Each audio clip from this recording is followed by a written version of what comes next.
بہن بیٹیوں کے بہترین مستقبل کے لیے زہرا کلاسز کو جوائن کریں اور درس قرآن کریم، درس تاریخ اہل بیت علیہ السلام اور درس احکام و مسائل شریعہ کے ذریعے اپنی اسلامی معلومات میں اضافہ کریں، اور زہرا کلاسز چینل کو سبسکرائب کریں اور پروگرام کو لائک و شیئر کریں۔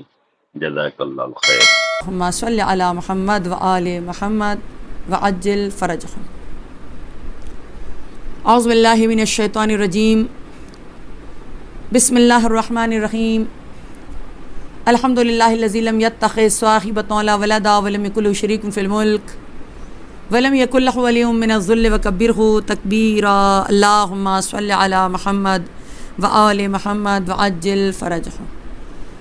اللہم صلی وسلم وزد وبارک علی صاحب الدعوۃ النبویہ والصولۃ الحیدریہ والعصمۃ الفاطمیہ والحلم الحسنیہ والشجاعۃ الحسینیہ والعبادۃ السجادیہ والمعاصر الباخریہ والآثار الجعفریہ والعلوم الکاظمیہ والحجج الرضویہ والجود التقویہ والنقاوۃ النقویہ والحیبۃ العسکریہ والغیبۃ الالہیہ القائم بالحق صلوات محمد و آل محمد پر۔ اللہم صلی علی محمد و آل محمد وعجل فرجہم۔ بسم اللہ الرحمن الرحیم۔ اللہم کل ولیک الحجۃ ابن الحسن صلواتک علیہ وعلی آبائہ فی ہذہ الساعۃ وفی کل ساعۃ ولی و حافظ و قائد و ناصر و دلیل و عینا حتی تسکنہ ارضک طوعا وتمتعہ فیہا طویلا برحمتک یا ارحم الراحمین۔ اللہم صلی علی محمد و آل محمد وعجل فرجہم۔ اما بعد، فقد قال رسول اللہ صلی اللہ علیہ وآلہ وسلم، بسم اللہ الرحمن الرحیم، الحسن والحسین سیدہ شباب اہل الجنہ، صلوات پڑھیں محمد والے محمد۔ اللہم صلی علی محمد و آل محمد وعجل فرجہم۔ تمام ہندوستان شمردی عالم کے لیے جو اس کائنات کا خالق ہے، اس کا رازق ہے، کائنات زہرا۔ آج جیسا کہ آپ لوگ کو معلوم ہے کہ انشاءاللہ یہ ٹوٹل 15 مجالس آپ کے سامنے پیش ہوں گے، اور آج آپ اگر دیکھیں تو 5ویں معصوم کا ذکر ہے۔ البتہ اگر اس دن شہادت نہ ہوتی، پہلی مجلس کے دن شہادت شب نہ ہوتی، تو ظاہر ہے کہ آج امام حسین کی مجلس ہو رہی ہوتی، کیونکہ پنجتن کی ہوتی، اس کے بعد آگے۔ بہرحال وہ اتفاق ایسا آیا، لہٰذا آج یہ اس خمسے کی 5ویں مجلس ہے۔ اور میں بتا دوں 2 دن کا بیچ میں گیپ ہے، یعنی منڈے اور ٹیوزڈے 2 دن مجلس نہیں ہے، مگر کیا کہتے ہیں، ٹیوزڈے اور ویڈنسڈے مجلس نہیں ہے۔ انشاءاللہ تھرسڈے سے، جمعرات سے پھر یہ مجلس ٹھیک 5 بجے شروع ہو جائے گی۔ آپ سب کی توفیقات کے لیے، خاص طور سے ہمارے حنا باجی کی توفیقات کے لیے، ہم سب کی توفیقات کے لیے دعا کریں کہ پروردگار قبول کر لے۔ البتہ میں یہ بھی کہہ دوں کہ کل اور پرسوں، کل انشاءاللہ ٹھیک 4 سے 5 خواتین کے مخصوص مسائل کے اوپر کلاس رہے گی۔ جن لوگوں کو کلاس کے لنک ہونا ہے، معصومہ باجی یا حنا باجی وغیرہ سے آپ لوگ لے سکتی ہیں۔ 1 گھنٹہ صرف 45 منٹ کی کلاس ہوگی کل، 5 سے 5:45۔ اور ویڈنسڈے کو کیا کہتے ہیں، میں پھر دیکھیے غلط کری، 4 سے 4:45 تک کلاس ہے انشاءاللہ کل، اور 5 سے 5:45 تک کلاس ہے پرسوں۔ دونوں کے لنک انشاءاللہ میں بھیج دوں گی حنا باجی وغیرہ کو، جو لوگ آنا چاہتے ہیں۔ ایک میں نماز کا ہے اور ایک میں خواتین کے مخصوص مسائل، آپ لوگ اس میں انشاءاللہ شرکت کر سکتی ہیں۔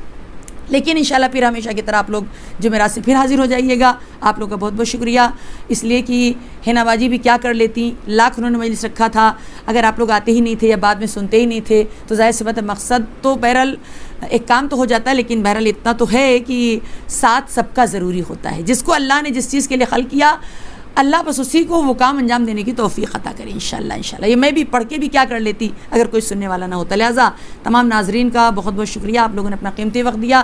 میں خاص طور سے حنا باجی کی طرف سے آپ لوگ کا شکریہ ادا کرتی ہوں، وہ بیچاری بڑی مخلص ہیں اور ایک کی شکر گزار ہیں، اور وہ بار بار ان کی خواہش یہی ہے۔ اسی لیے اس سے پہلے میں بار بار کہ میں یوٹیوب پہ نہیں مجلسیں پڑھتی تھی، لیکن ان کی خواہش یہ تھی کہ یہ چیز باقی رہے، کیونکہ چہردہ معصومین کی زندگی کے بارے میں ہمیں اور آپ کو معلومات ہو۔ کبھی بھی موقع ملا آپ کبھی بھی اس چینل پہ جا کے دیکھ لے سکتی ہیں، کیونکہ یہ مجلسیں اس پر باقی ہیں۔ بہرحال میں نے آپ کے سامنے جو حدیث پیش کی کہ خدا کا حبیب ارشاد فرما رہے کہ حسن اور حسین جوانان جنت کے سردار ہیں۔ ہاں ٹھیک ہے، تو یہاں پر یہ بات بالکل واضح ہو جاتی ہے۔ میں اس سے پہلے کہ آپ کی زندگی، امام حسین السلام زندگی شروع کروں، یہ بات میں شروع ہی میں کلیئر کر دوں کہ امام حسن سلام کے اوپر جو لوگوں نے بہت سے الزامات لگائے، بہت الزام، یا یوں میں شاید کہہ بھی سکتی ہوں کہ تاریخ میں ہمارے چہادہ معصومین میں سے جس کے اوپر سب سے زیادہ الزامات لگائے گئے وہ شاید امام حسن سلام ہوں. ہاں، بہت زیادہ کثرت ازواج کا الزام، کی شادیوں کا بڑا شوق تھا، یہ وہ آپ انشاءاللہ بھی درمیان میں ساری باتیں آئیں گی. لیکن اسی میں سے ایک الزام یہ بھی بعض نے کہا کہ معاذ اللہ امام، معاذ اللہ، ہزار معاذ اللہ خاکم بے دہن، کہ بعض نے کہا دشمنوں نے کہ یہ وہ معاذ اللہ بزدل تھے، امام حسین کی طرح نہیں تھے. اور بعض نے کیا کہا کہ نہیں، حکومت کی لالچ تھی ان کو، اور وہ سوچ کر انہوں نے صلح وغیرہ کر لی تھی کہ بعد میں ہمیں حکومت مل جائے. میں ایک مثال دے کے پھر میں بات کو آگے بڑھاؤں گی، اور وہ یہ کہ جو یہ بات کہتے ہیں حکومت کی لالچ معاذ اللہ امام حسن کی تھی، تو پہلے کان کھول کے سن لیں. اگر میں مثال دوں کسی کے سامنے کہ اگر میرے خود کے گھر میں پہلے سے 15,000 روپے کا ایک بہترین صوفہ سیٹ موجود ہو، ہے نا، اور میں مارکیٹ میں اتفاق سے صوفہ سیٹ خریدنے کے لیے جاؤں، ابھی ادھر ادھر ہم نے دیکھا کچھ 25,000 کے تھے، کچھ 50 کے تھے، کچھ لاکھوں میں تھے، ہمارا بجٹ تو نہیں ہو رہا تھا، تو مجھے کوئی بتائے کہ جس کے گھر، میں کیا کسی کے گھر میں اگر 15,000 کا صوفہ سیٹ موجود ہے تو کیا وہ 2,000 کا صوفہ سیٹ لائے گا یا 2,000 کے صوفہ سیٹ کی آرزو کرے گا؟ کہ نہیں، ہمیشہ آرزو اس سے اوپر کی ہوتی ہے، نیچے کی طرف آرزویں نہیں ہوا کرتی. یعنی کوئی ایسا شاید نہیں ہوگا کہ جو 15,000 کا صوفہ سیٹ اٹھا کے کچرے میں ڈال دے، کہیں بھی ڈال دے، اور جا کے 2,000 کا صوفہ سیٹ لائے. کیوں؟ اس لیے کہ اس سے اچھا تلاش کرتا ہے. تو الزام لگانے والے یہ کان کھول کر سن لیں کہ وہ کہ جو جوانان جنت کے سردار ہیں، اتنی بڑی سرداری کے بعد، اتنی بڑی حکومت کے بعد، یہ دنیا کی حکومت کا شوق کہاں سے لائیں گے؟ ہاں، یہ تو ان کا یہی جواب مل جاتا ہے کہ سراسر ان کا الزام ہے. اوروں کے لیے کہیے تو سمجھ میں آتا ہے. امام حسن، امام حسین جو جنت کے جوانوں کے سردار ہیں، اتنی بڑی سرداری کی بات، وہ دنیا کی سرداری کی کیا لالچ کریں گے؟ بس خدا ان ملعونوں پر لعنت کرے، جو بھی جس نے الزام لگایا. میں کسی کے نام تھوڑی نہ لے رہی ہوں، جس نے بھی یہ الزام لگایا. تو اب میں اپنی طرف اصل منزل کی طرف آ جاؤں. یہ کائنات کا وہ ستارہ کہ جو معصومیت کے لحاظ سے اگر آپ دیکھیں گے تو چھٹے معصوم ہیں، کہ سب سے پہلے معصوم رسول خدا، دوسرے شہزادی کونین، پھر مولائے کائنات 3، اور کیا کہتے ہیں امام حسن 4، یہ 5ویں کیا کہتے ہیں معصوم ہیں. اور پنجتن بھی 5 ہیں، 5ویں کیا کہتے ہیں پنجتن میں بھی آپ کا نام ہے. تو بہرحال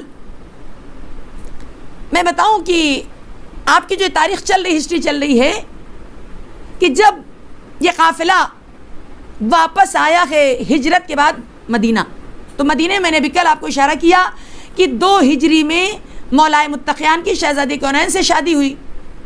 1 ذی الحجہ کو عقد ہوا ہے اور 19 ذی الحجہ کو آپ کی رخصتی ہے. ٹھیک ہے نا؟ اب یہ ذی الحجہ کا مطلب آپ سمجھ رہے ہیں، یعنی آخر 2 ہجری. اور آگے آپ بڑھ کے دیکھیں کہ ماہ رمضان کی 15 کو آپ کی ولادت ہے.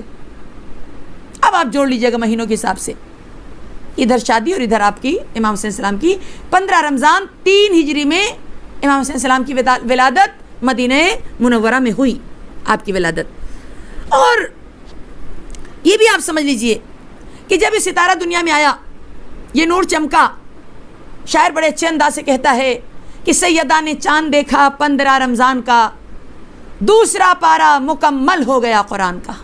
واقعی حقیقت ہے، رسول بہت خوش تھے. کیوں؟ کہ اس لیے کہ میں نے اس سے پہلے بتایا تھا کہ ابتر کا لقب دیا ہے، یہ کہہ کے پکارا ہے رسول کو، تو رسول کو اس لفظ سے بڑی تکلیف ہوئی تھی. لیکن جب بیٹی خدا نے دیا تو لوگ یہ کہہ رہے تھے بیٹی سے نسل تھوڑی نہ چلتی ہے. تو بیٹے کی شکل میں جو ابتر کا جواب بن کے آیا وہ امام حسین السلام ہے آپ کے گھر میں. اور آپ کو معلوم مباہلے کے بعد سے ہمارا اور آپ کا عقیدہ کیا ہے کہ امام حسین السلام کو رسول کا بیٹا بھی کہا گیا. اسی لیے مولا علی کے لیے ملتا ہے کہ اپنے گھر میں جب بھی کوئی حکم فرماتے تھے، کوئی کام ان کو مثلا پانی لانا ہے، کوئی بھی کام کرنا ہے، تو مولا علی ہر کام مولا عباس سے کہتے تھے. لوگوں نے پوچھا امام حسن بھی امام حسین کیوں آپ سارا کام مولا عباس سے کہتے ہیں؟ تو جملہ سنیں گے مولا علی نے کیا جواب دیا. آواز ہے اس لیے کہ ظاہر سی بات ہے یہ بیٹے رسول کے بیٹے کہلائے. میرے میں اتنی جرت کہاں کہ میں رسول کے بیٹوں کو ہر وقت یعنی اپنے ذاتی کام کے لیے کوشش کرتے تھے کہ زیادہ تر مولا عباس سے کہیں. تو بہرحال اب میں بتاؤں بات آگئی یہاں تک کہ مدینے کی تمام گلیاں روشن ہوئی، رسول کی آنکھیں نورانی ہوئی، ماں باپ بہت خوش ہیں. اب جب آئے ہیں رسول اپنی بیٹی سے آغوش میں لیا ہے امام حسین السلام کو، تو یہ باتیں میرے اللہ برابر سنتی رہتی ہیں کہ بہرحال عابدین چسایا اور یہ وہ ساری باتیں، لیکن یہاں پہ کہہ دو نام رکھائی جسے آپ کہتے ہیں۔ البتہ یہ ایسا موضوع کہ اس پہ دل چاہتا تھوڑی دیر بولوں، مگر میرے پاس وقت نہیں ہے کہ جگہ جگہ لوگ نام رکھائی کرتے ہیں اور طریقہ کیا ہے اس کو فالو بھی نہیں کرتے۔ ہاں اپنی طرف سے نکال لیا ہے کہ نام رکھائی کے رقعہ لوگ چھپاتے ہیں اور اس پہ اہل بیت کا نام لکھتے ہیں، پھر وہ رقعہ یہاں وہاں پڑا چلتا ہے۔ بہرحال وہ ایک الگ موضوع ہے۔ یہاں پر جب نام رکھنے کا مسئلہ آیا، شہزادے کونین نے مولا علی سے کہا کہ آپ میرے بیٹے کا نام رکھیے۔ دیکھیے کس طریقے سے بڑوں کو احترام دیتے ہیں۔ مولا علی نے رسول خدا سے کہا کہ آپ کا حق ہے، آپ نام رکھیے۔ رسول خدا وحی خدا کا انتظار کر رہے تھے، میری کیا مجال، یہ تو خدا کا بندہ ہے، خدا کا ولی وسیع ہے اور اس کا بنا، وہی نام رکھیں گے۔ غرض کے کہتے ہیں کہ آپ کا نام بہرحال شبر کے، ویسے شبر لیکن نام آپ کا حسن ہے۔ اس سے پہلے پوری دنیا میں کسی کا نام حسن رکھا ہی نہیں گیا تھا۔ سب سے پہلے جس کا نام حسن رکھا گیا وہ آپ کے شہزادی کی فرزند امام حسن السلام ہے، ٹھیک ہے۔ تو اب یہاں تک کہ مدینے میں آپ ذرا اندازہ لگائیے کہ وہ بیٹا، آپ اکثر لوگ کہتے ہیں نا کہ تربیت کا اثر ہوتا ہے، واقعاً ہوتا ہے۔ اس ایک تو یہ خود امام ہے، اس سے ہٹ کے تربیت کون کر رہا ہے؟ ہاں، کبھی جھولے کی ڈوری نانا جھلا رہے ہیں، تو کبھی ماں فاطمہ، تو کبھی علی، کبھی خود جبریل۔ جس کی شان یہ ہو وہ بچہ کیسا ہوگا؟ ہاں، نبوت و امامت کے سائے میں جو بچہ پلا بڑھا، تاریخ نے لکھا کہ امام حسین کی بہت سی فضیلتیں، اس میں کچھ فضیلتوں کو میں ذکر کر دوں کہ جو ان کے بابا کے زمانے میں جو 25 سال مولا علی کا خاموشی کے دور گزرا ہے، ابو بکر، عمر اور عثمان کے دور میں جب آپ خاموش تھے، ان لوگوں نے خلافت برل لے لیا تھا، اس زمانے میں آپ بابا کے برابر ساتھ ہوتے تھے، بابا کی تنہائی کو بانٹتے تھے، علم ایک دوسرے میں چینج ہوتا رہتا تھا، آپس میں گفتگو ہوتی تھی، علمی گفتگو، تنہا نہیں رہنے دیتے تھے بابا کو۔ اور جب جنگیں بھی ہوئی ہے تو جنگ جمل میں بھی اور جنگ صفین میں بھی لشکر کے علمدار خود مولا امام حسن تھے۔ دنیا جان لے جو آج لوگ کہتے ہیں نا امام حسین کے زمانے میں جنگ ہوئی، کیا کہنا مولا عباس کی علمداری کا، بے شک ہم اس علمداری کے قائل، لیکن اس سے پہلے اس علمداری کو بھی آپ دیکھ لیجئے۔ ہاں، اگر معاذ اللہ بزدل ہوتے تو اتنے بڑے لشکر کی علمداری علی ان کو نہیں سونپ دیتے تھے۔ لہٰذا مجمع سمجھ لے، یہ بات کو سمجھنا ضروری ہے کہ جو خون حسن کی رگوں میں وہی خون مولا حسین کی رگوں میں، جو شیر مولا حسین نے پیا وہی شیر مولا حسن نے پیا ہے۔ مرتبے میں کسی میں دونوں میں نہ کوئی کمی نہ کوئی، ظاہر سی بات ہے دو کے دونوں اعلیٰ و عرفاء ہیں، میری جانیں قربان ہو جائیں۔ یہاں تک کہ تاریخ نے لکھا کہ وہ منزلیں آئیں، کیونکہ میں اب امام حسن زندگی پڑھنے جا رہی ہوں تو بلا فاصلہ میں فوراً آ جاؤں گی مولا علی کی شہادت کے بعد مولا امام حسن کی زندگی۔ آپ کی زندگی بھی ظاہر ہے کہ 3 حصوں میں تقسیم ہوئی۔ زندگی کا پہلا وہ عرصہ جو رسول خدا کے ساتھ 8 سال گزارا، دوسرا وہ عرصہ جو بابا کے ساتھ 37 سال گزارا، اور اس کے بعد 10 سال مدت امامت، یعنی آپ 10 سال امام کیا کہتے ہیں منصوب امامت رہے ہیں، 10 سال آپ کی امامت کا زمانہ مولا علی کی شہادت کے بعد، ٹھیک ہے نا۔ یہاں پہ ایک بات میں اور واضح کر دوں، خاص طور سے بچوں کے علم کے لیے، کہ جن لوگوں نے یہ الزام لگائے کہ معاذ اللہ امام حسین شہوت پرست تھے اور انہوں نے بہت شادیاں کی، خدا میں جو بھی ہو، جس نے ہمارے امام پہ واقعی الزام لگائے، یہاں تک کہ اتنے الزام لگے کہ 120 شادیاں کی، خدا ان ملعونوں پہ لعنت کرے۔ سیدھی سی بات ہے، کہاں سے کون ثابت کرے گا؟ ایسے کسی کے بارے میں نہیں بول دینا چاہیے، لیکن الزام لگانے والے بولنے سے پہلے سوچتے کہاں ہیں، ہے نا۔ خیر، میں کہہ دوں، اور یہی نہیں، پھر طلاق کے لیے بھی ان کو بہت کہا گیا۔ پوری ذمہ داری سے کہہ رہی امام حسن کی پوری زندگی میں آپ کے 9 بیویاں، میں حوالہ بھی دے رہی ہوں، آپ لوگ 14 ستارے میں جا کے دیکھ بھی سکتے، 9 بیویاں، نام بنا بھی، اگر وقت آیا تو میں نام بھی بتا دوں گی۔ اور ایک ہی کو آپ نے طلاق دیا ہے، وہ بھی طلاق کب دیا وہ بھی ریزن سن لیجئے۔ اس وقت آپ نے، یعنی آپ ذرا سمجھیے، اگر یہ اتنی طلاق دینے والے ہوتے تو میرے حساب سے اگر مجھ سے کوئی پوچھے تو میں کہوں گی سب سے پہلے تو خدا لعنت کرے جودہ ابن اشعث کو، سب سے پہلے اسی کو آپ طلاق دے دینا چاہیے تھا، کیونکہ علم غیب سے آپ کو معلوم تھا۔ ظاہر سی بات ہے، امام، ہمارا ہر امام علم غیب رکھتا ہے، لیکن اگر ہمارا امام جودہ جیسی زوجہ کو طلاق نہ دے تو پھر بلا وجہ کیوں کسی کو طلاق دیں گے؟ یہ الزام ہے، اور انشاءاللہ خدا الزام لگانے والوں سے محشر میں ضرور سمجھے گا، انشاءاللہ۔ ایک طلاق دیا، کس کو دیا، کیسے دیا؟ تو پورا واقعہ اس میں لکھا ہوا ہے کہ جب مولا علی کی شہادت 21 رمضان کو ہوئی تو ظاہر سی بات ہے ہمارے آپ کے یہاں کے بل جو بھی کہہ لیجئے کہ جو بھی کوئی امامت پہ جب آتا ہے فائز ہوتا ہے نا تو ان کا سب سے بڑا غم یہ ہے کہ ایک طرف باپ کی شہادت ہوتی ہے اور ادھر ان کی امامت کا آغاز ہے نا. تو ظاہر سی بات ہے تقریباً بات غم میں ڈوبی ہوتی ہے نا. تو ان کی بیویوں میں سے ایک بیوی نے آ کے کہا, بہرحال جس کو لالچ ہوگی وہی کہے گا کہ اے امام حسن آپ کو مبارک ہو, آپ کو امامت مل گئی. اتنا غصہ آیا امام کو کہ میرا بابا شہید ہو گیا, اور اس ملونہ نے ایسی بات کہہ دی بس اس کو ایک کو طلاق دیا, ورنہ کسی کو آپ نے طلاق نہیں دیا ہے. ٹھیک ہے نا. سب کو کیسی کیسی بیویاں تھیں. بلکہ یہاں پہ یہ بھی درس ہے کہ آج کے زمانے میں بعض اوقات دیکھیے طلاق بہت زیادہ عام ہو گیا ہے. کبھی لڑکا دے دیتا ہے آرام سے, کبھی لڑکی, اور اتنی سادگی ایسا ہے ویسا ویسا ہے. امام حسن کی زندگی سے سیکھنا چاہیے. خاص طور سے جوان لڑکے سن لیں جو یا خود کی وجہ سے یا گھر والوں کی آگ لگانے کی وجہ سے جو آرام سے طلاق دے دیتے ہیں, وہ سنیں کہ کیا خدا نخواستہ کسی کی بیوی جودہ جیسی ہوگی. اگر امام حسن کا چاہنے والا ہے تو اسے محشر پر قیامت پر ایمان رکھتے ہوئے ایسی بھی بیویوں کو برداشت کر کے وقت گزار دینا چاہیے, یہ سوچ کر کہ اس کا صلہ خدا میں محشر میں ضرور دے گا. اسی طریقے سے بیویوں کو بھی چاہیے کہ سوچنا چاہیے کہ بہرحال نام لینا ضروری نہیں ہے, آپ لوگ ماشاءاللہ مجمع سمجھدار ہے. خود رسول خدا نے اور اس کے علاوہ خود ہمارے نبی مثلا لے لیجیے آپ, کیا کہتے ہیں, ان کے گھرانوں میں آئیے آپ, مثلا جناب آسیہ نے کیسے شوہر کو برداشت کیا. کہاں ہے ہماری بیٹیاں, کسی کو کیسا بھی شوہر مل جائے, فرعون تو نہیں ملے گا نا, اتنی سختی تو کوئی نہیں کرے گا. لہٰذا دونوں کے لیے میں کہہ رہی ہوں, زن و شوہر دونوں کے لیے, کہ اگر خدا نخواستہ قسمت سے کوئی اللہ امتحان لے رہا ہو اور ایسی بیوی ایسی زوجہ مل جائے, کیا کہتے ہیں, ایسا شوہر مل جائے, تو ان کی سیرت کو دیکھتے ہوئے انسان کو کسی طرح بہرحال حالات کے ساتھ زندگی کوشش کرنا چاہیے گزارنا. پہلا آپشن طلاق نہیں ہے, یہ الزام لگایا گیا ہمارے مولا کے اوپر. تو بہرحال جب امام کی شہادت ہوئی, شہادت کے بعد غسل و کفن کے بعد کا واقعہ ہے کہ باقاعدہ امام حسین السلام مسجد کوفہ میں تشریف لائے ہیں, فصیح و بلیغ خطبہ دیا ہے, اور تاریخ نے جو اس کتاب میں لکھا ہوا ہے, ایک دو نہیں 40,000 لوگوں نے آپ کی بیعت کی ہے آپ کے ہاتھوں پہ. کہاں ہیں وہ لوگ؟ اور یہ بیعت کا سلسلہ چلا یہاں تک کہ تقریباً 6 مہینے تک امام نے امامت کے فرائض انجام دیے. امامت کے فرائض تو تمام زندگی انجام دیے, لیکن جو ظاہری حساب سے ہے. اور ادھر معاویہ, اس کی لعنتی کے بارے میں بھی میں کہہ دوں, اس کی کہانی کیا ہے. شام کی سرزمین پر ایک شخص ابو بکر کے زمانے میں اس نے شام کو فتح, وہ شام فتح ہوا, اور جب شام فتح ہو گیا, اس کا نام مجھے اس وقت نہیں یاد آ رہا ہے, بہرحال جس کے ذریعے فتح ہوا, معاویہ کے بھائی کو شام کا گورنر بنا دیا, حاکم بنا دیا, اور خود واپس آ گیا.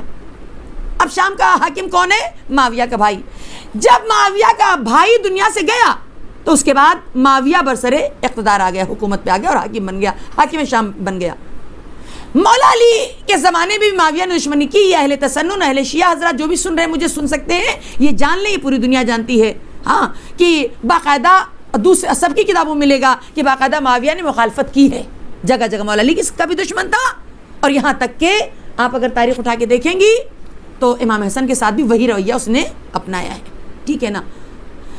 اب جب ادھر 40,000 لوگوں نے امام حسین السلام کی بیعت کر لی, معاویہ شام میں ہے, اگر وہ شام میں بھی بیٹھا رہتا تو شاید بات اتنی نہ بڑھتی, لیکن نہیں, اس کو چین کہاں.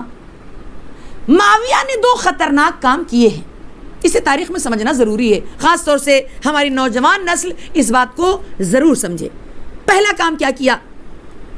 پہلا کام اس نے کیا کہ جب اس کو معلوم ہوا کہ بصرہ میں ابن عباس کو حاکم مقرر کر دیا امام حسن السلام نے, اور 40,000 لوگوں نے امام حسن کی بیعت کر لی ہے, تو اس نے بہت سے خطرناک کام, لیکن 2 جو آپ کو یاد رکھنا چاہیے. وہ 2 کام کون سے ہیں؟ وہ 2 کام, پہلا کام یہ کہ اس نے امام حسن کے لشکر میں پھوٹ ڈالنا آپس میں شروع کر دی, اور یہ لالچ دلوانا شروع کر دی. توجہ رہے کہ اگر کوئی بھی شخص امام حسن کو شہید کر دے گا تو اس زمانے کا 2 لاکھ درہم وہ انعام دے گا. یہ لالچ بڑی بری بلا, اسی لیے ہمارے پاس جو شیعہ ہے نا انہیں لالچ نہیں کرنا چاہیے. 2 لاکھ درہم کا انعام جب آیا تو خود علی کے, اچھا یہ بات امام حسن کے لشکر میں ڈال دی گئی.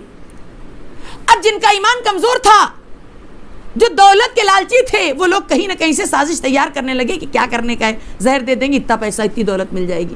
ہاں دیکھیے کیسے کیسے لوگ دنیا میں گزرے ہیں. ایک کام تو اس نے یہ کیا کہ پھوٹ ڈالنا شروع کی اور لالچ پھیلائی، اور دوسرا کام اس نے یہ کیا کہ اس نے بہت بڑا لشکر بھیجا عراق کی طرف. اور جب اب یہ بھی آپ لوگ بہت اچھی طریقے سے، کیونکہ یہ باتیں اکثر بیان نہیں ہوتی ہیں، کہ اکثر لوگ کہتے ہیں کہ امام نے صلح، پہلی فرصت میں امام حسن نے صلح نہیں کی. یہ کان کھول کر زمانہ سن لے. ہاں بہت بڑا لشکر، کیا بعض نے 60,000 تک کا لشکر لکھا ہے، اس میں بھیجا.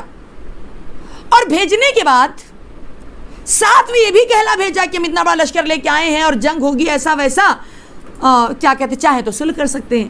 یہ کیوں کہا اس نے صلح کر سکتے ہیں؟ اس کا مزاج صلح والا نہیں تھا. اس لیے یہ کہہ رہا ہے کہ معاویہ بھی پہچانتا ہے یہ حسین کا بھائی ہے، عباس کا بھائی ہے، علی کا بیٹا ہے، فاطمہ کا دلارا ہے، رسول کا نواسا ہے، یہ بزدل نہیں ہے. ہاں معلوم تھا اس کو تو علم غیب ہے نہیں، وہ تو اپنی فکر کے حساب سے سوچے گا نا.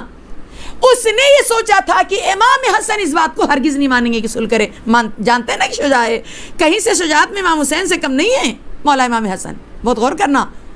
لہٰذا اس کے ذہن میں بات فٹ تھی کہ میں جب صلح کا، مکاری میں صلح کا پیغام اس نے دیا تھا کہ جب میں صلح کا پیغام دوں گا تو امام حسن اسے مانیں گے نہیں، اور جب نہیں مانیں گے تو میں دنیا میں پھر پروپیگنڈا پھیلاؤں گا کہ ان کی تو عادت ہی پڑ گئی خوریزی کی، ورنہ میں نے صلح کا پیغام دیا تھا، اگر صلح کر لیتے تو کیا مشکل.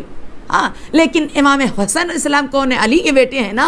ظاہر سی بات ہے. دیکھیے ہمارے امام کیسے ہیں، کبھی صلح کے ذریعے ظالم کو ہرا دیتے ہیں اور کبھی جنگ کے ذریعے ہرا دیتے ہیں. اسی لیے شاعر بھی بڑی شان سے کہتا ہے، حسن کی صلح کو باطل کی ہار کہتے ہیں، ہم ایک بار نہیں بار بار کہتے ہیں.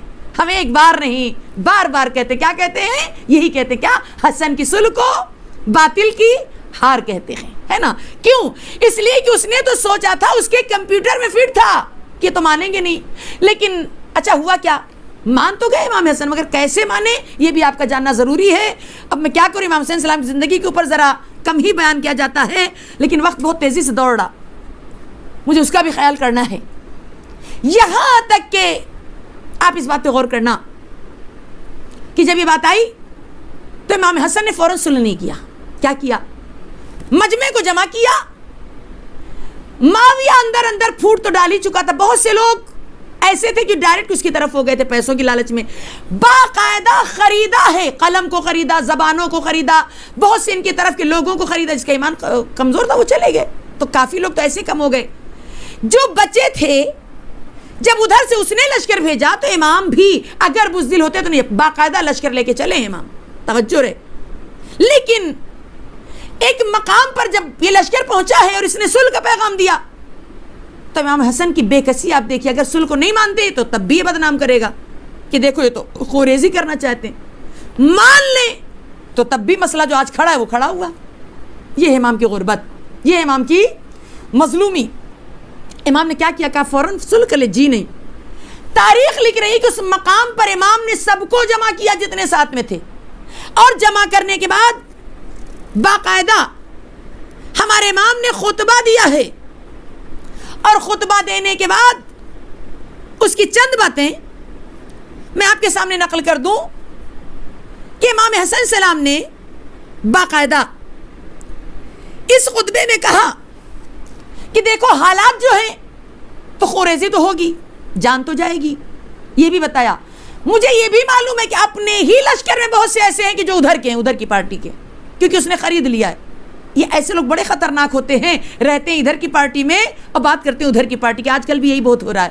ایسے لوگ ظاہر بڑے سکسیسفل جا رہے ہیں، لیکن انشاءاللہ جب پٹائی دھنائی ہوگی تو انشاءاللہ مزہ آئے گا. خدا کرے ایک ایک پکڑے جائیں، خدا کرے کہ ایسا ہو انشاءاللہ. ٹھیک ہے نا.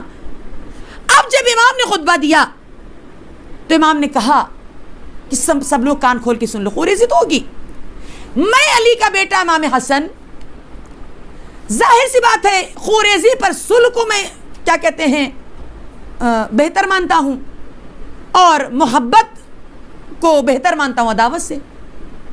لیکن اس کے باوجود بھی تم لوگ اگر تیار ہو، جانے تو جائیں گی، ظاہر سی بات، تیر تبر سب کچھ ہوگا. اگر تم لوگ تیار ہو تو ہم ظاہر سی بات ہے کہ جنگ کے ذریعے فیصلہ کر لیں گے، تیر و تبر کے ذریعے. لیکن اس کا کیونکہ تم لوگوں نے مجھ سے وعدہ کیا، جب بیعت کی تھی تو بیعت میں یہی طے تھا، بیعت کا نام ہی یہی ہے، ہم جو چاہیں گے کریں گے، لیکن میں دیکھ رہا ہوں کہ میرے بہت سے قریبی افراد جو اپنے کو دوست بتاتے مگر ہیں وہ معاویہ کے بن بک چکے ہیں. میں اتنا اشارہ کیے دے رہا ہوں. لیکن ظاہر سی بات ہے کہ ابھی تو جب تک کوئی سزا وہ کام انجام نہ دے لے تب تک سزا بھی نہیں دے سکتے نا، جب تک ظاہر نہ ہو جائے. جیسے خود مولا علی نے جب پکڑا گیا تھا، خدا اس ملعون پہ لعنت کرے، کیا کہتے ہیں، ضربت لگانے والے ابن ملجم، اور سب نے چاہا اس کو مار ڈالیں. علی نے کہا نہیں، ایک ضربت لگائی تو ایک ہی لگانا، یہ ہے علی کا گھرانہ، عدل کا گھرانہ. تو امام حسن بھی یہی کہہ رہے ہیں، مجھے معلوم ہے مگر جب تک وہ پورا انجام نہ دے، ثابت نہ ہو جائے، تب تک تو ہم کچھ کر نہیں سکتے. لہذا حالات کے حساب سے یعنی سب سے باقاعدہ مشورہ کیا تو سب نے باقاعدہ 14 ستارے میں بات لکھی ہوئی ہے، ایک زبان ہو کر سب نے کہا ہمیں جان پیاری ہے، ہمیں جان پیاری ہے، ہم چاہتے ہیں ہماری جان بچی رہے. اب بتائیے امام حسن کریں تو کیا کریں؟ تو کہا اگر ایسی بات ہے تو پھر ہمارا صلح کرنا ضروری ہے. اور اب جب صلح نامہ تیار ہو رہا تھا، ٹھیک ہے، اس صلح نامے میں امام نے جو شرائط لگائی ہیں آپ ذرا اس پر قربان جائیں جانے. باقاعدہ پہلی شرط جو صلح نامے میں لکھی ہے امام نے، کیا لکھا کہ معاویہ حکومت اسلامیہ میں کتاب خدا اور سنت محمدی پر عمل کرے. ایک بات بتا دوں یہاں پہ، یہ لکھ کر بھی امام نے اس باطل کی، اس معاویہ کی حرکت کو سب کے سامنے واضح کر دیا. کیوں واضح کر دیا؟ مثال کے طور پر اگر میں آپ کے گھر میں آئی اور میں کھانا کھا رہی ہوں تو ایسا نہیں کہ آپ کہیں گے شاید آپ کھانا کھا لیجئے، میں کھا رہی ہوں تو آپ نہیں کہیں گے.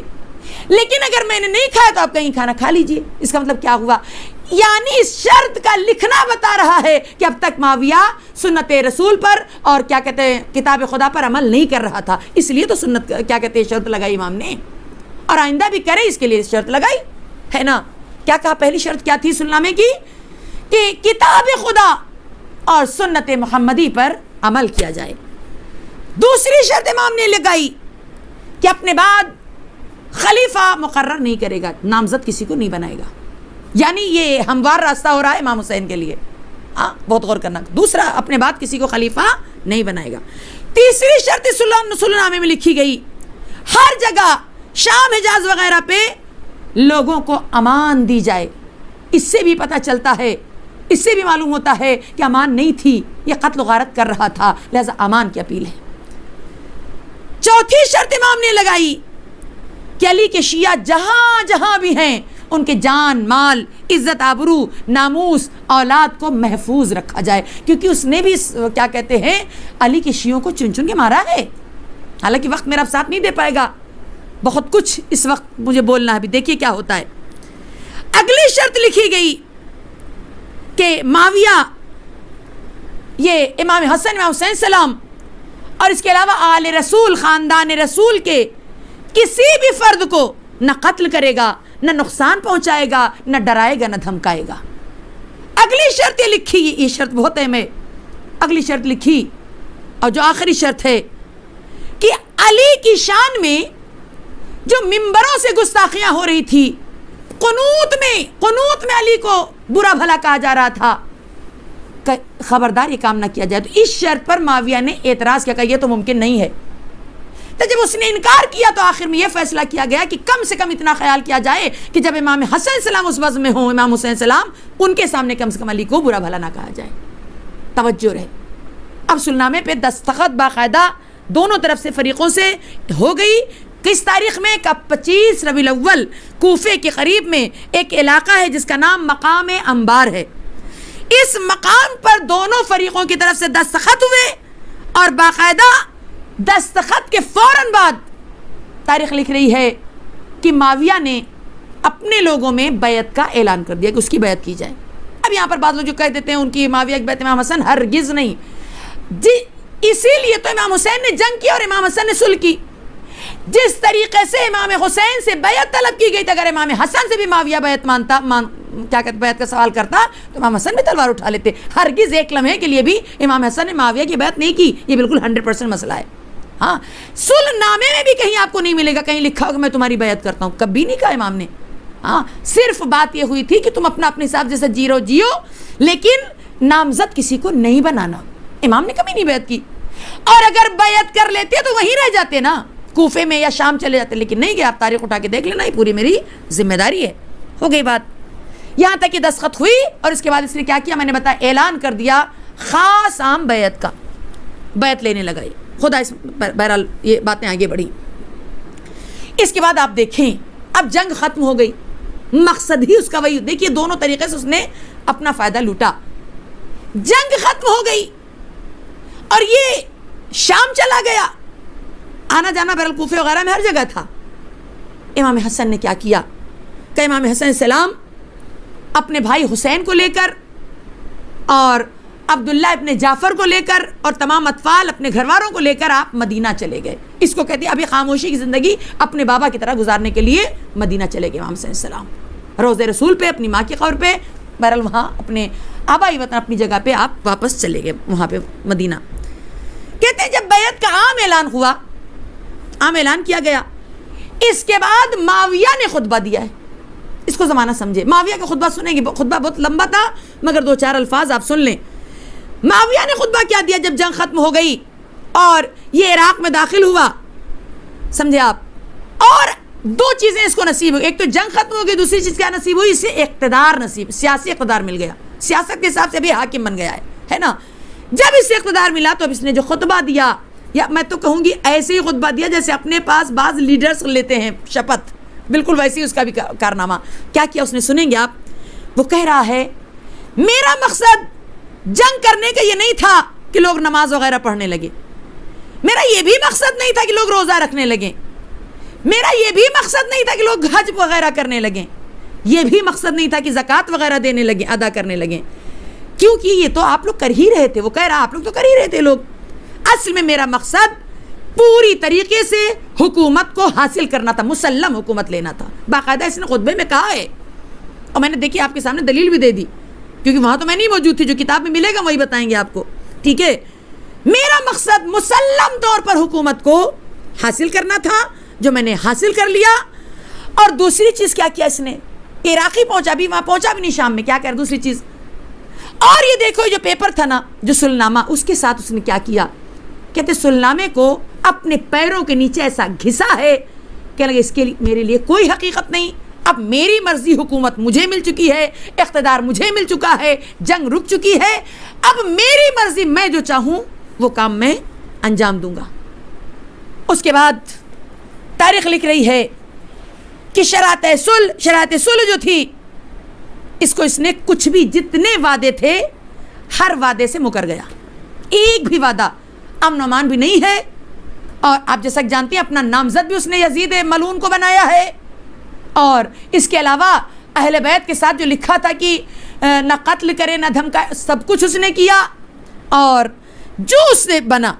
اور یہاں تک کہ اس کے بعد دوسرا کام کیا کیا اس نے، اس ملعون نے، پھر دوسرا کام یہ کیا کہ خطبہ دیا. خطبہ دینے کے بعد ابی امیہ نامی شخص جو کوفے میں رہتا تھا، مدینے میں بھی اس کا آنا جانا، ایک ایک چپے چپے سے وہ واقف تھا.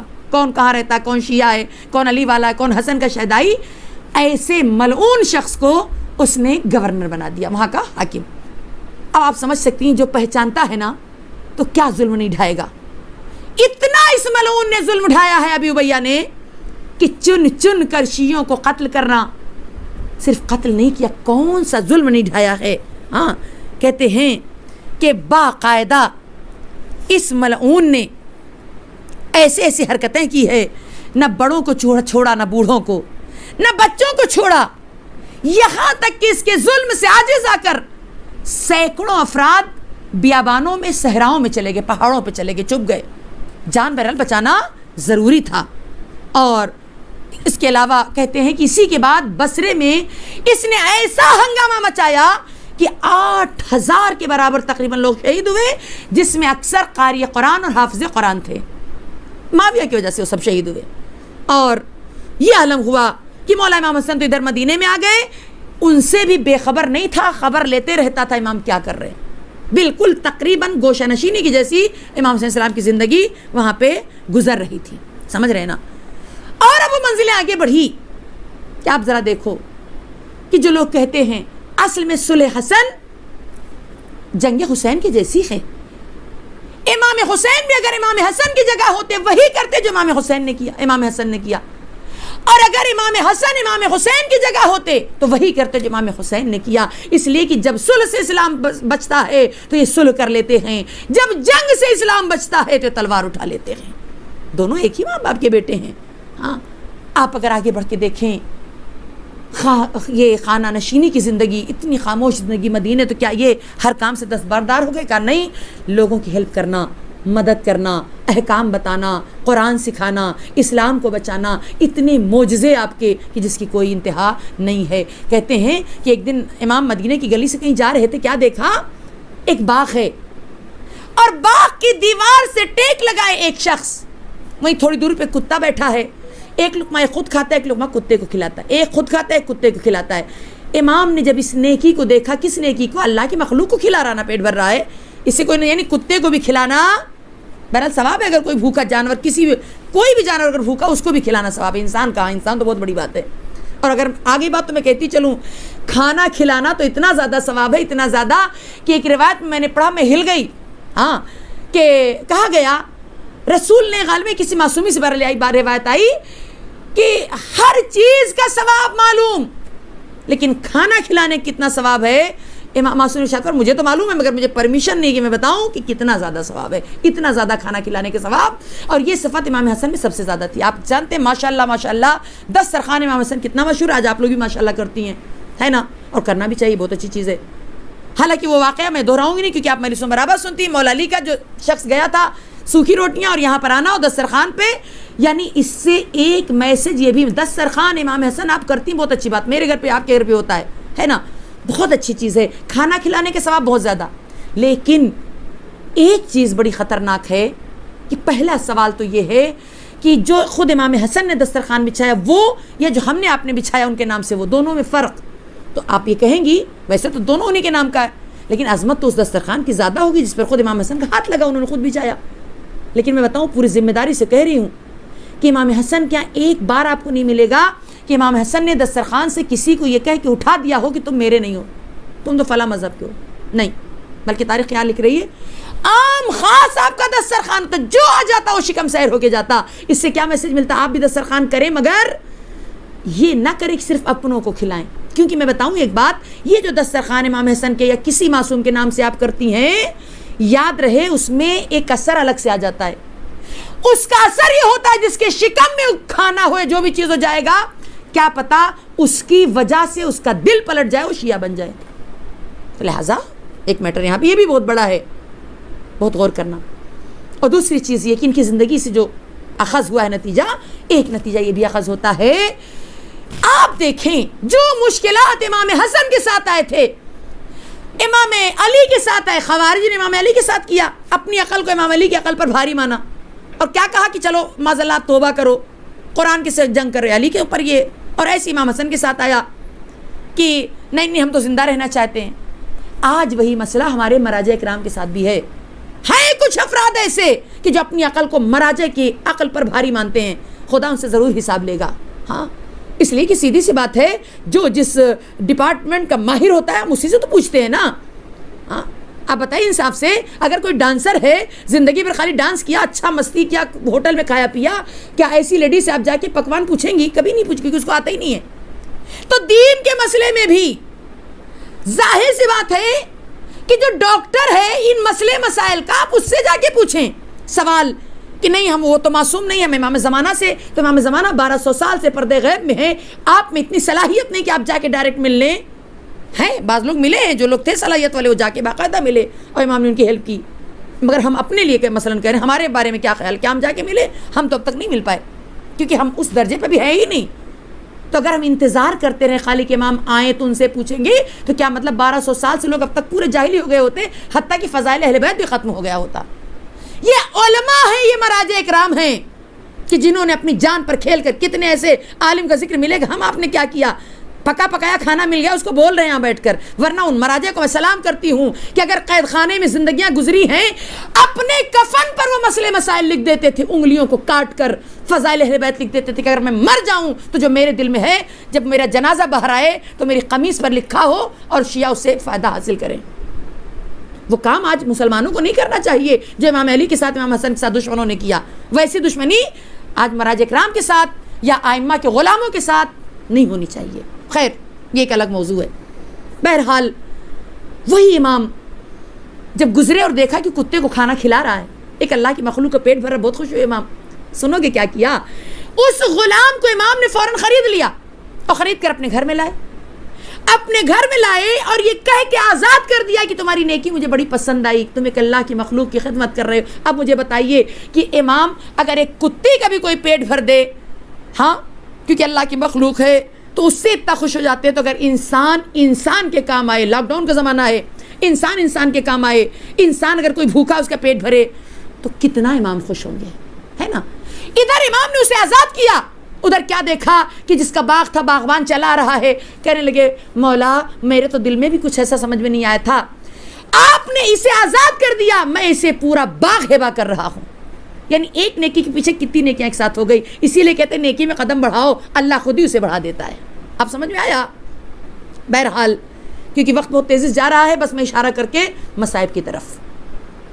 تاریخ نے لکھا وہی امام, یاد رہے یہاں پہ ایک جملہ یہ بھی کہہ دوں کہ وہ امام جو لوگ یہ ذہن میں رکھتے ہیں کہ امام حسین کا مرتبہ زیادہ بلند, امام حسن کا کم, خبردار نہ کہنا, اس لیے کہ امام حسن کے مرتبے کے لیے یہی کافی ہے کہ خود امام حسین کے بھی امام ہیں امام حسن, اور جب تک امام حسن زندہ تھے غلام بن کے امام حسین بھی رہے. مثلا کیا کہ ان کے حکم کی پابندی ان کے اوپر بھی واجب تھی اور عمل کیا ہے, یہ ان کی فضیلت کے لیے کافی ہے. غرض کی کنیزان زہرا, اب میں نے بتا دیا کہ یہاں تک امام آ گئے مدینہ, لیکن مدینے میں بھی معاویہ انہیں چین سے رہنے نہیں دے رہا. سنیں گے آپ, کئی دفعہ 10 یا 15 کا ذکر تو کتابوں میں ملتا ہے کہ 15 مرتبہ تقریباً امام کو الگ الگ ٹائم پہ زہر دیا گیا اور معاویہ کے ذریعے دلوایا گیا کہ کسی طریقے سے یہ چراغ گل ہو جائے. لیکن امام ظاہر ہے کہ مدینے میں ہیں, اسی لیے آج وہ لوگ کی جو بدعت وغیرہ کہتے ہیں, ہمارے نزدیک جو بدعت نہیں ہے کہ ہم لوگ قبروں پہ جانتے ہیں, ہمارے ہم لوگ جاتے ہیں. کیوں جاتے ہیں کہ ہمارا عقیدہ کیا ہے؟ خود امام حسن کی سنت ہے. جب ان کو زہر دیا جاتا, امام حسن چلے جاتے نانا کی قبر پہ, لپٹ جاتے, نانا اپنا مسئلہ بتاتے, ان سے توسل کرتے, اور ان کے توسل کے ذریعے خدا انہیں شفا دے دیتا. شفا دینے والا بہل خدا ہے. تو اگر وہ جاتے ہیں قبروں پہ شفا مانگنے کے لیے تو ہم کیوں نہ جائیں؟ ہمارا تو عقیدہ یہی ہے نا, ہم کیا مانتے ہیں, ان کے ذریعے سے خدا ہمیں شفا دے دے گا, یہ اتنے عظیم ہے, یہی ہمارا عقیدہ ہوتا ہے نا. غرض کے اسی دوران ایک ایسا بھی حادثہ آیا کہ ایک نابینا کے ہاتھ میں ایک چھڑی دے دی. البتہ اکثر نے لکھا کہ وہ نابینا نہیں تھا, نابینا بن کے آیا تھا, اور چھڑی کی نوک پر ایسا زہر پیوست کیا تھا کہ اس سے کہا تھا کہ تم نابینا بن کے جانا اور موقع دیکھ کر امام کے پیروں میں صرف چبھو دینا. اور سنیں گے کیا کہا تھا, اگر چھو بھی جائے گی چھڑی تو امام شہید ہو جائیں گے. اور نابینا آیا, اتنی تیز اس چھڑی کو امام کے پیروں پر دبایا, کہتے کہ ہڈی دکھنے لگی تھی ہمارے دوسرے امام کی. لیکن اس کے باوجود بھی امام گئے ہیں روضہ رسول پر اور باقاعدہ شفا ملی, باقاعدہ. البتہ اس زہر کا اثر سالوں تک رہا ہے, سالوں تک. پھر اس نے سازش کی معاویہ نے, اور کسی ایک کو خریدا, اور اس کے ذریعے ایسا زہر اسی جودہ ابن اشعث کے پاس, یہ دوسری مرتبہ دیا ہے اس نے, پہلی مرتبہ جو زہر بھجوایا ہے باقاعدہ اس سے وعدہ لیا تھا کہ اگر تم امام کو زہر دے دو گی وہ شہید ہو جائیں گے تو میں تمہارا نکاح اپنے بیٹے یزید سے کر دوں گا, اور اتنی دولت اور ثروت اور زر و زیورات دوں گا تم کو. یہ ہے دولت کی لالچ. خبردار, علی والے دولت کی لالچ نہیں کیا کرتے. یہ دولت دھری رہ جائے گی. آج ابھی اگر آ جائے ملک الموت اور شہدا کی روح قبض کر لیں کرسی میں بیٹھے بیٹھے, تو اگر میرے ہاتھوں میں ایک انگوٹھی بھی نظر آ رہی نا تو اس کو بھی لوگ اتار لیں گے, پہنا کے نہیں بھیجیں گے. آیا سمجھ میں؟ سب یہیں دھرا رہ جائے گا, ہاں صرف جانے والا چلا جائے گا. اسی لیے کہتی اس دولت کو ایسا نام حسین پر, اہل بیت کے نام پہ ایسا لگا دو کہ اب یہ باقی رہے, اور وہاں انشاءاللہ پورا جا کے جس طریقے سے کرنسی ہوتی ہے نا, ڈالر لے کے جاؤ وہاں جا کے بھنا لو, ایسے اس کو ڈالر کی شکل میں چینج کر لو, اور وہاں جا کر انشاءاللہ مل جائے گا آپ کو. اب اس معاویہ نے کیا کیا کہ زہر بھجوایا, اور یہ زہر لے کے جو چلا ہے شخص, ابھی راستے میں تھا, خط میں لکھا تھا جودہ ابن اشعث کو کہ اگر اس کا ایک قطرہ بھی امام تک پہنچ گیا تو امام کا کام ہو جائے گا. خط بھی ساتھ میں تھا, لیکن اتفاق سے اس کے شکم میں درد اٹھا, وہ درخت کے پاس جا کے بیٹھا, درد سے لوٹ رہا تھا کہ اتنے میں ایک بھیڑیا آیا، اسے نگل گیا، اور امام حسن کے چاہنے والے اتفاق سے وہاں پہنچے، اس خط کو بھی موصول کیا، اس زہر کو بھی موصول کیا جو معاویہ کو بہت کڑوا لگا، اور اس بار بھی امام حسن بچ گئے۔ لیکن اس مرتبہ خفیہ طور پر ایسا زہر معاویہ نے جودہ کے پاس بھجوایا کہ جس کا عالم یہ تھا، ایسا کاری زہر تھا کہ جس کا آپ تصور نہیں کر سکتے۔ کیونکہ یہ جو میں اپنا یہ بھی آپ کو یہاں نقل کر دوں، یہ آپ کی معلومات میں ہونا چاہیے کہ جب یہ لیٹر پکڑا گیا اور جودہ ابن اشعث کے نام تھا، تو اس کے بعد کا عالم یہ تھا کہ مولا علی نے اس کے گھر آنا جانا چھوڑ دیا تھا، اس کے ہاتھ کی چیزیں نہیں کھاتے تھے، امام پرہیز کرنے لگے تھے، کیونکہ کھلم کھلا بات سامنے آ گئی تھی۔ آپ اندازہ لگے اس وقت بھی امام نے زہر نہیں دیا ہے، اس وقت بھی امام نے طلاق نہیں دیا، جبکہ راز کھل چکا تھا، تب بھی اتنا ہمارے ائمہ برداشت کرتے ہیں۔ لیکن اس مرتبہ اب عالم کیا ہے کہ اکثر امام حسن علیہ السلام یا تو ام فروا یعنی جناب قاسم کی ماں کا ہاتھ کا پکا ہوا کھانا کھاتے تھے، اور یا تو پھر امام حسین کے گھر سے کھانا آتا، یا تو پھر بہنیں بناتی۔ اس ملونہ کے ہاتھ کا کھانا امام نہیں کھاتے تھے، اس کے بعد سے چھوڑ دیا تھا کھانا۔ اس نے لاکھ کوشش کی، یہ خورمے وہاں سے آئے، ایسے ہیں ویسے، یہ فضائل بیان کرتی، لیکن کبھی امام نے ہاتھ نہیں لگایا۔ لیکن تاریخ نے لکھا شب 28 صفر 11 ہجری، شب 28 صفر 50 ہجری کا یہ واقعہ ہے۔ تو وہ منزل آئی، امام لیٹے ہوئے تھے، امام کے سرہانے خود شہزادی زینب نے اپنے ہاتھوں سے لا کے پانی رکھا تھا، بہنیں خبردار ہو جائے، اپنے ہاتھوں سے لا کے رکھا تھا پانی، اور ڈھک کے شہزادی زینب چلی گئی۔ امام حسن اس وقت سو گئے، اور بعض روایت میں یہ بھی ملتا ہے کہ سوئے بھی نہیں تھے، کسی کام سے کہیں چلے گئے تھے۔ اتنی دیر میں کیونکہ وہ تاک میں لگی رہتی تھی، ذرا سا موقع دیکھا، حتیٰ کہ اس نے اوپر سے جو ڈھکا ہوتا ہے خان پوش کے جیسا، اس کو بھی نہیں اٹھایا، کیونکہ وہ ڈر رہی تھی کہیں کوئی مجھے دیکھ نہ لے، شک میں تو تھی ہی، صرف اوپر سے گرا کے چلی گئی تھی زہر۔ لیکن ایسا وہ زہر تھا، اتنا کاری زہر تھا کہ ادھر تاریخ لکھا ہے امام آئے بستر پہ لیٹے، آنکھ لگ گئی، اور جب آنکھ کھلی ہے تو خواب دیکھ رہے تھے امام نے خواب میں دیکھا میرے گھر میری ماں آئی ہے، میرا بابا میرا نانا آیا ہے، اور آواز دے رہے ہیں حسن کل کی رات تم ہمارے پاس ہوگے بیٹا۔ ماں کلیجے کو پکڑے رو رہی ہے، آنکھ کھلی، سمجھ میں آ گیا۔ عزادارو سنو گے، تاریخ لکھ رہی ہے کہ ایک مرتبہ جب امام رونے لگے تو پیاس کا غلبہ ہوا، سرہانے سے پانی اٹھایا، اور جیسا ہی پانی پیا، ایک گھونٹ پانی کا جانا تھا، میں کس زبان سے بیان کروں کہ یہ کہہ کے امام کی چیخ نکلی، زینب دوڑو، یہ کیسا پانی تھا جس نے میرے کلیجے کو چاک چاک کر دیا، حلق سے لے کر ناف تک میری بریدہ ہو گئی زینب۔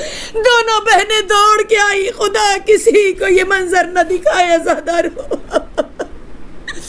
کیا منظر دیکھا، میرا بھیا دونوں ہاتھوں سے کلیجے کو پکڑے، آنکھوں سے آنسو جا رہے ہیں، بہنیں لپٹ گئی۔ عزادارو سنو گے، کلیجے تھام کے سننا، مجھے نہیں پتا کون کون آمادہ ہے اپنے آنسوؤں کو رومال زہرا میں جگہ لے لے۔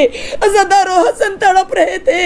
ایک مرتبہ تاریخ نے لکھا امام جناب قاسم جو ابھی 3 برس کے تھے، بچہ تو بچہ ہوتا ہے نا، دیکھا میری بھوبیا بھی رو رہی ہے، میرا بابا دونوں ہاتھوں سے کلیجے کو پکڑے رو رہا، کچھ سمجھ میں نہ آیا تو جناب قاسم آگے بڑھے دوڑتے ہوئے چچا حسن کے حجرے کی، چچا حسین کے حجرے کے پاس آئے، دق الباب کیا، امام حسین نے دروازہ کھولا، کیا دیکھا، قاسم کی آنکھیں سرخ ہیں، قاسم رو رہے ہیں، شہزادہ رو رہا ہے۔ حسین تڑپ گئے، بیٹا کیا ہوا؟ قاسم کچھ نہ بول سکے، صرف اتنا کہ چچا میرا بابا، چچا میرا بابا، اتنا سننا تھا۔ حسین نے قاسم کو گود میں لیا، ننگے پیر دوڑے، اور اب جو اپنے بھیا حسن کے حجرے میں آئے، کیا منظر دیکھا، خدا کسی بھائی کو بھائی کا یہ منظر نہ دکھائے عزادارو۔ کیا منظر دیکھا، امام دونوں ہاتھوں سے کلیجہ پکڑے ہیں، زینب دوڑ کے لگن لے کے آئی، آواز دی بھیا قے آ رہی ہے نا بھیا، شاید زہر نکل جائے۔ لیکن عزادارو سنو گے، ایک بہن اس امید میں کہ شاید زہر نکل جائے لگن کو حسرت سے دیکھنے لگی، حسن قے کرنے لگے، مگر اب جو زینب نے دیکھا تو قے کے ساتھ کلیجے کے ٹکڑے، حسن خون اگل رہے ہیں، کلیجے کے ٹکڑے کٹ کٹ کے گر رہے تھے۔ رونے والوں، قیامت کا منظر ہے، ابھی ہمارا آپ کا بھائی ہو، ذرا سے خون نکل آئے دل میں آگ لگ جاتی ہے، جس کا حسن جیسا بھائی ہو۔ کیا گزری زینب و کلثوم پر۔ حسین نے جب یہ منظر دیکھا ایک مرتبہ آواز دی، بھیا، اے میرے بھیا، مجھے زہر دے دیا گیا۔ حسین نے پانی کا پیالہ لیا، اے بھیا یہ پانی میں بھی تو پی کے دیکھوں، آخر یہ کیسا پانی ہے۔ حسن کا کلیجہ کٹ رہا تھا مگر اٹھ کے بیٹھ گئے، ایک ہاتھ پانی کے پیالے پہ مارا، پیالہ زمین پہ گرا اور زمین پھٹ گئی۔ عزادارو، اس سے اندازہ لگاؤ کیسا زہر تھا کہ جسے زمین برداشت نہ کر سکے، زمین پھٹ گئی۔ اگر دریا میں پانی ڈالا جاتا سارے جانور مر جاتے۔ ہائے امام حسن، ہائے فاطمہ کا دلارا۔ ایک مرتبہ حسن کو گلے سے حسین نے لگایا، دونوں بھائی بغل گیر ہو کے اتنا رو رہے ہیں کہ زینب آواز دے رہی، بھیا بھیا یہ کیا زینب دیکھ رہی ہے۔ امامت حسین کے حوالے کی، دیکھتے دیکھتے موت کا پسینہ آیا، امام حسن سے دنیا خالی ہو گئی، ام فروہ کا سہاگ اجڑ گیا، قاسم بچپنے میں یتیم ہو گئے۔ حسین نے بچوں کو سینے سے لگا لیا، نہ رو قاسم، آج سے مجھے اپنا باپ سمجھنا، آج سے میں تیرے بابا کی جگہ ہوں۔ مگر قاسم روتے جا رہے، میں کہوں گی مولا قاسم، چاہنے والا حسین جیسا شفیق چچا اتنا پیار کر کے آپ کو سمجھا رہا ہے، جنازے سے جدا رہ کر رہا ہے، لیکن یا قاسم کربلا میں کیا منظر ہوگا، سکینہ کو کیسے یتیمی کا پرسہ دیا جائے گا۔ بس عزادارو، اللہ آپ کے پرسے کو قبول کرے، دل بھر کے رونا شہزادی، میری بیوی پرسہ قبول ہو جائے، اے میری مالکنی یہ پرسہ قبول ہو امام حسن کا۔ سنو گے عزادارو، تاریخ نے لکھا کہ وصیت کے مطابق امام حسن کو امام حسین نے عباس کے ساتھ غسل دیا، جنازہ تیار ہوا، کفن پہنایا، وہ نانا نے جو کافور دیا تھا اس سے حنوط کیا، جنازہ تیار ہو گیا، سب نے آخری زیارت کی۔ لیکن اب جو جنازے کو لے کے چلے ہیں نا، اے رونے والوں برداشت نہیں کر پاؤ گے۔ تاریخ لکھ رہی ہے یہ تاریخ کا پہلا جنازہ تھا کہ جو جا کر دوبارہ گھر واپس آیا، اس لیے کہ آپ کو بھی معلوم ہے نا کہ جو جنازہ چلا جاتا ہے اسے دوبارہ واپس نہیں لاتے۔ مگر اب جو زینب نے دیکھا حسن کا جنازہ آ رہا، کا بھیا جو جنازہ چلا جاتا ہے اسے واپس نہیں لاتے، بھیا یہ بھیا کے جنازے کو کیوں لائے ہو، لا کے جنازہ رکھا اور آواز دی، زینب پہلے میرے بھیا کے جنازے سے تیر نکالو۔ زینب جنازہ تیروں میں لپٹ گیا ہے، بہنیں بیٹھ گئیں، ادھر ابو الفضل بیٹھے۔ تاریخ لکھ رہی ہے زینب تیر نکالتی جاتی، خون بہ رہا ہے، زینب گر کے بے ہوش ہو گئی۔ شہزادی آج جنازے پہ آپ نے چند تیر دیکھے، آپ سے برداشت نہیں ہوا، شہزادی کربلا میں کیا کرو گی بی بی؟ حسین کا لاشا تیروں پہ شمر خنجر چلا رہا ہوگا، شہزادی آپ کو صبر کیسے آئے گا؟ بس کنیزان زہرا آخری جملے، اب منزل کیا ہے؟ تیر نکالا گیا، جنازہ پھر سے اٹھا، ایک مرتبہ روزے رسول سے آگے بڑھے، نانا نانا تیرا نواسا جا رہا ہے، نانا نانا اپنی گود میں چھپا لو، نانا یہ کہہ کے بقی میں لائے، حسن کو قبر میں لٹایا، بھیا خدا حافظ، اے بھیا اپنے مظلوم حسین کو بھول نہ جانا، اے بھیا میری مدد کو آ جانا۔ قبر میں لاشا لٹایا، بڑی دیر تک روتے رہے بھیا، بابا کے بعد آپ نے سنبھالا، بھیا بابا کے بعد آپ نے محبت دی، اب تیرا حسین کیا کرے، اب تیرا حسین کیسے زندگی گزارے؟ بس رونے والوں مجلس ختم ہے۔ ایک مرتبہ کہا بھیا بڑی مصیبتیں اٹھائی، بھیا اب چین سے قبر میں سوئیے، بھیا میں کہوں گی مولا حسین، امام حسن کو شہادت کے بعد بھی سکون نہیں، ارے رو روزے مسمار کیے جائیں گے، دشمنوں کو بڑی دشمنی ہے، لیکن اے امام حسن ساری مصیبتیں آپ نے برداشت کی، مگر چاہنے والا بھائی حسین جیسے امام نے آپ کو غسل بھی دیا، کفن بھی پہنایا، عباس و حسین نے کاندھا دے کے جنازہ اٹھایا، لیکن ہائے کربلا حسین کا لاشا آواز آ رہی تھی، کوئی نہ تھا، اٹھاتا جو لاشا حسین کا، لاوارثا سا رہ گیا، لاوارثا سا رہ گیا لاشا حسین کا۔ انا للہ و انا الیہ راجعون۔ بہن بیٹیوں کے بہترین مستقبل کے لیے زہرا کلاسز کو جوائن کریں اور درس قرآن کریم، درس تاریخ اہل بیت علیہ السلام اور درس احکام و مسائل شریعہ کے ذریعے اپنی اسلامی معلومات میں اضافہ کریں، اور زہرا کلاسز چینل کو سبسکرائب کریں اور پروگرام کو لائک و شیئر کریں۔ جزاک اللہ خیر۔